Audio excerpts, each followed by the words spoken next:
The sun cast long shadows across George Foreman's Texas ranch as he sat alone in his private screening room.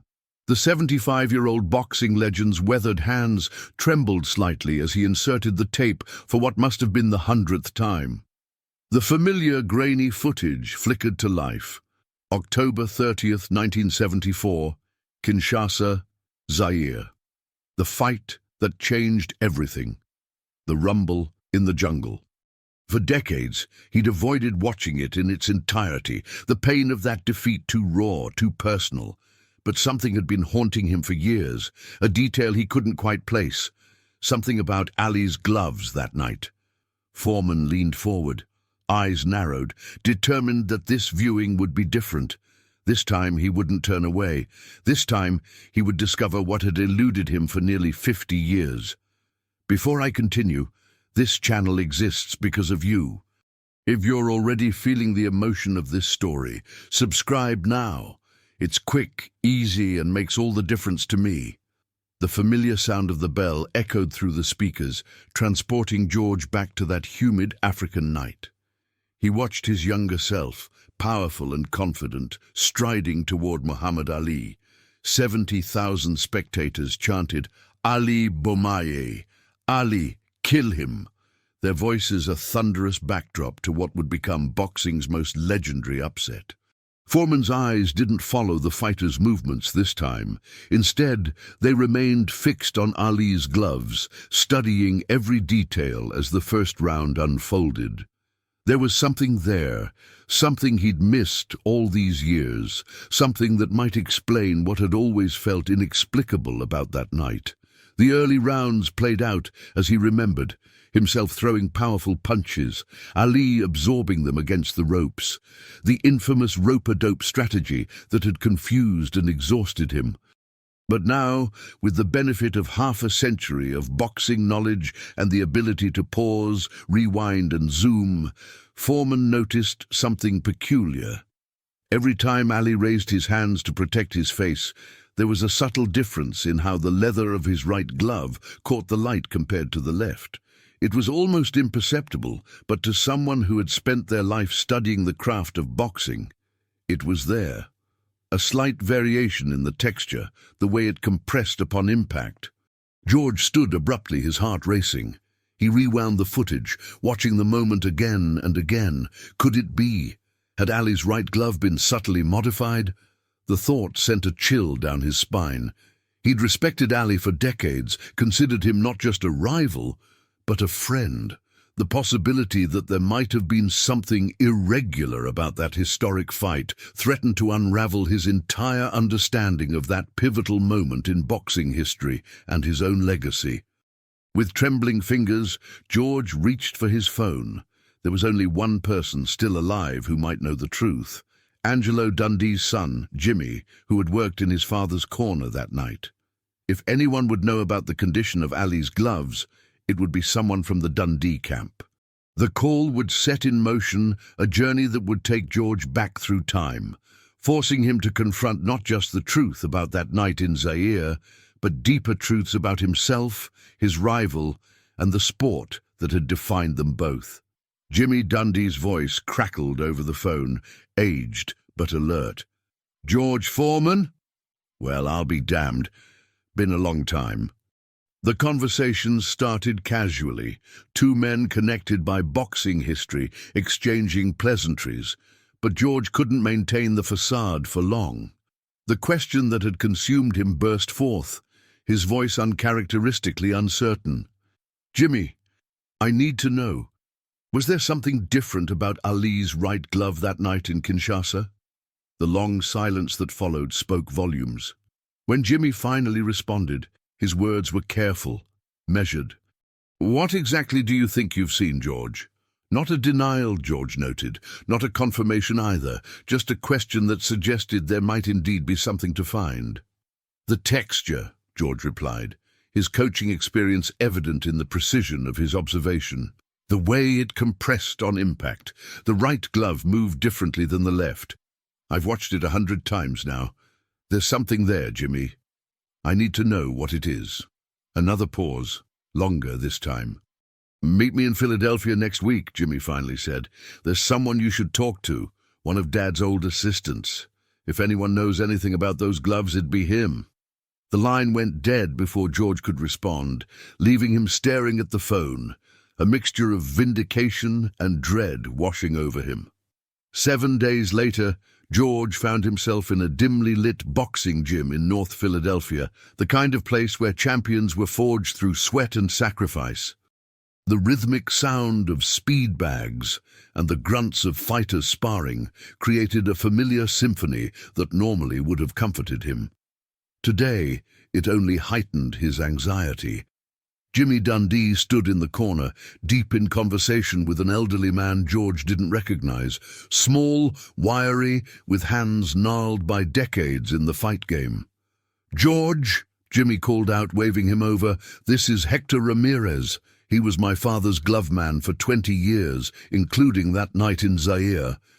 The old man extended a twisted hand, his grip surprisingly strong, his eyes sharp and evaluating.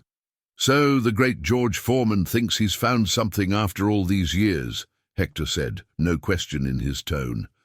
"Come with me." He led George to a back office cluttered with boxing memorabilia from another era.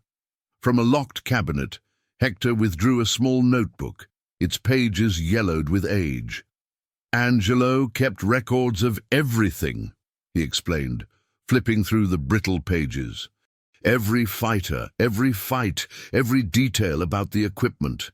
He found the page he was looking for and studied it for a moment before looking up at George, his expression unreadable. "You're right about the glove, but it's not what you think." He turned the notebook toward George, pointing to a handwritten note. "M.A. Right glove, slightly looser at wrist, allowing for better rotation, within regulation." George stared at the words, trying to process their meaning. "Are you telling me Ali's glove was customized? That's boxing, George," Hector interrupted. "Nothing illegal, nothing outside the rules, just a master craftsman making a small adjustment for a fighter who understood that boxing is as much about intelligence as it is about power." He closed the notebook. "The commission inspected those gloves. They were regulation weight, regulation padding. But Ali knew something you didn't, that a fraction more wrist mobility in his jab hand would let him snap those punches just a little faster, with just a little more sting." George sank into a chair, the revelation hitting him harder than any punch he'd ever taken. Not because it suggested anything improper had occurred, but because it revealed how completely Ali had outthought him. While George had relied on brute force, Ali had considered every possible advantage, down to the most minute detail of his equipment. "There's more," Jimmy said quietly, taking something from his pocket. "Dad left this for you, said you'd come asking someday." He handed George a small sealed envelope, Ali's distinctive handwriting visible on the front. "For Big George, when he finally figures it out." With fingers that suddenly felt too large and clumsy, George tore open the envelope. Inside was a single photograph and a short note. The photo showed Ali after the fight, his gloves being removed, a close-up that clearly showed what George had spotted on the video, the subtle difference in the right glove. The note read simply, "The fight is won long before you step through the ropes. Come see me when you're ready to talk about it. Muhammad." But Ali had been gone for years now. The conversation would never happen. Unless... George looked up at Jimmy, a question forming on his lips. Did he leave anything else? Anything that might explain what he meant? Jimmy nodded slowly. "There's a recording. Dad kept it all these years. Ali made it after your comeback, after you became champion again at 45. Said it was for your ears only when the time was right." He hesitated. "I think that time is now, George." The recording was on an old cassette tape, requiring George to dig out a vintage player from his home studio where he'd recorded commercials during his lean years. The sound quality was poor, but Ali's voice, slowed by Parkinson's but still unmistakably his, filled the room like a visitation from beyond. "Hello, George," Ali began, the familiar cadence sending shivers down Foreman's spine. "If you're listening to this, you've finally seen what was right in front of you all along. Took you long enough." A chuckle, warm and genuine, "But that's always been your way, straightforward, honest, seeing things exactly as they appear. It's why people love you, why I always respected you, but it's also why I knew I could beat you that night." George found himself holding his breath, transfixed by the voice of his greatest rival, speaking to him across time and beyond death. "Those gloves, George. Yes, the right one was special, not illegal. Don't go thinking that. But Dundee knew a trick or two about how to work within the rules. That right glove gave me just a little more snap, a little more sting. But here's what you need to understand. It wasn't the glove that beat you. It was knowing that I needed that glove. It was understanding my weaknesses and finding every legal advantage to overcome them." Ali's voice grew stronger, more passionate. "That's what I wanted to tell you all these years. The greatest fighters aren't the ones with the most power or the fastest hands. They're the ones who know themselves completely, strengths and weaknesses, and plan accordingly. You came to Zaire thinking your power was enough. I came knowing I needed every edge I could find." George sat perfectly still, absorbing the words, feeling them reshape his understanding of not just that fight, but his entire career. "When you made your comeback," Ali continued, "you finally understood what I'm talking about. You knew you weren't the same fighter who lost to me. You were slower, but wiser. You replaced power with patience. That's why you became champion again at 45. You did what I did. You looked clear-eyed at your abilities and limitations, and you built a strategy that played to your strengths." There was a long pause on the tape, filled only with the sound of Ali's labored breathing. When he spoke again, his voice was softer, more intimate. "I never told anyone this, George, but watching you win that title back was one of the proudest moments of my life, because I knew what it took. I knew the journey you'd made from the angry young man in Zaire to the wise champion who knocked out Michael Moorer. It was the same journey I made, just in reverse." George found tears streaming down his face, unexpected and uncontrollable. He had spent decades alternating between avoiding the memory of that night in Zaire and obsessing over it, never imagining that Ali himself had left him this message of respect and understanding. "There's one more thing about those gloves, Big George," Ali said, his voice now barely above a whisper. "Something nobody knows, not even Dundee. The commission inspector who approved them that night, he was supposed to reject them. The customization was minor, but technically outside regulation. But the night before the fight, he came to my room, told me he'd had a dream where I won, said in his culture, dreams were sacred. He passed those gloves even though he shouldn't have." George froze, the implications of this revelation washing over him.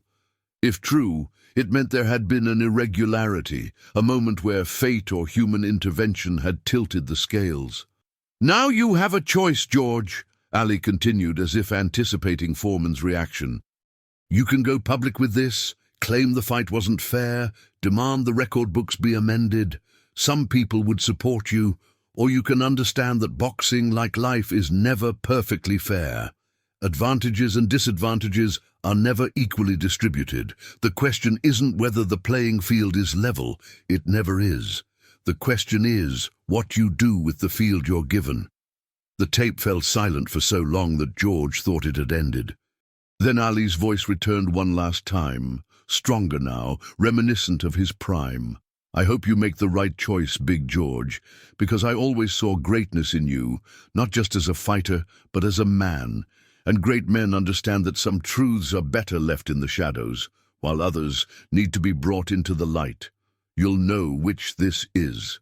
The tape clicked off, leaving George alone in his study, the weight of Ali's words pressing down on him like an unseen hand. Outside, a thunderstorm had gathered. The first drops of rain pattering against the windows. George sat motionless as lightning illuminated the room in brief, brilliant flashes. The choice Ali had presented him with seemed impossible. To remain silent would be to accept that a technicality might have altered boxing history. To speak out would be to diminish not only Ali's victory, but his own journey of redemption that had followed. As dawn broke, George finally stirred, reaching for his phone. He had made his decision. There was one more person he needed to speak with before he could put this matter to rest. The only other man alive who might know the full truth about those gloves and what they represented. He dialed a number he rarely used, bracing himself for the conversation to come. "Don, it's George Foreman. We need to talk about Zaire, about Ali's gloves, about what really happened that night." Don King's laughter boomed through the speaker, unchanged by the passage of time. "Well, well, well. The truth finally comes out after all these years. I've been waiting for this call, George, waiting a long, long time." Don King's private jet touched down at a small airstrip outside Houston 3 days later. Despite being well into his 90s, the legendary promoter emerged with the same theatrical energy that had made him boxing's most recognizable non-fighter for over half a century. His trademark hair had thinned and grayed, but his smile remained megawatt bright, his handshake bone-crushingly firm. "Big George," he bellowed, embracing Foreman with surprising strength. "Still looking like you could go 10 rounds. What is it they say? Black don't crack." He laughed uproariously at his own joke, but George noted the calculation behind his eyes. Don King had never done anything without a purpose, and this meeting would be no exception. They drove in silence to George's ranch, the tension between them palpable. Their relationship had always been complicated, respect mixed with wariness, shared history tainted by King's reputation for manipulating fighters. But today, George needed King's knowledge more than he needed to maintain his distance. Seated in George's kitchen, King declined offers of food and drink, fixing Foreman with an unusually serious gaze. "So you found out about the gloves. Took you long enough." "You knew?" George asked, though it wasn't really a question. Of course King had known. He had orchestrated every aspect of the rumble in the jungle, down to the smallest detail. King waved his hand dismissively. "Of course I knew. Nothing happened in that fight that I didn't approve. The question is, what are you planning to do with this information now, George?" Foreman leaned back in his chair, studying the man across from him. "That depends on what you tell me next, Don. Ali left me a recording. He said the inspector was supposed to reject those gloves, but didn't because of a dream. Is that true?" King's expression shifted subtly, a flicker of surprise quickly masked. "Muhammad told you that? Interesting." He steepled his fingers, silent for a moment. "Yes, it's true. The inspector came to me first, actually. Said he'd had a vision that Ali would win and restore pride to Africa. Very superstitious man. I told him to do what his conscience dictated." So you manipulated him," George said flatly. King smiled, not bothering to deny it. "I created the conditions for history to unfold, as it was meant to. That's what a great promoter does, George. We're not just businessmen, we're architects of legend." "You let me step into that ring at a disadvantage," George said, an edge creeping into his voice. "All these years, I thought I lost fair and square, but nothing," King interrupted sharply. "Those gloves gave Ali a psychological edge, not a physical one. The padding was regulation, the weight was regulation. The only difference was how they were constructed at the wrist. If you're looking for an excuse for what happened that night, you won't find it in those gloves." George absorbed this, turning it over in his mind. Then why the secrecy? Why didn't Ali ever mention it? King leaned forward, his voice dropping to a near whisper. "Because Muhammad understood something you're still struggling with, George. In boxing, like in life, perception becomes reality. If people believed he had some special gloves, it diminished his victory. If you believed you lost because of equipment rather than strategy, it would have poisoned your comeback. Ali protected both your legacies by keeping that detail private." The logic was undeniable and remarkably consistent with the Ali that George had come to know after their rivalry had mellowed into mutual respect. Still, something didn't quite add up. If that's true, why did Ali make that recording for me? Why tell me at all? King spread his hands wide. Because he knew you'd figure it out eventually. Muhammad Ali was many things, but above all, he was a truth-teller. He wanted you to hear it from him, not discover it on your own and feel betrayed. He fixed George with a penetrating stare. The question remains, what will you do with this truth now that you have it?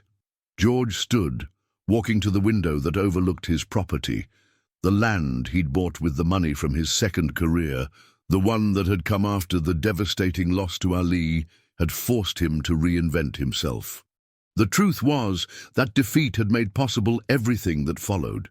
His comeback, his business success, his transformation from the scowling destroyer of the early 70s to the smiling entrepreneur beloved by America. Nothing, George said finally, turning back to King. I'm not going to do anything with it. King's eyebrows shot up in genuine surprise. Nothing? After all these years of wondering? After finally confirming what you suspected? George nodded slowly. Ali was right. Some truths belong in the shadows. That night in Zaire wasn't just a boxing match. It was a moment that changed both our lives, that became part of a larger story about redemption and transformation.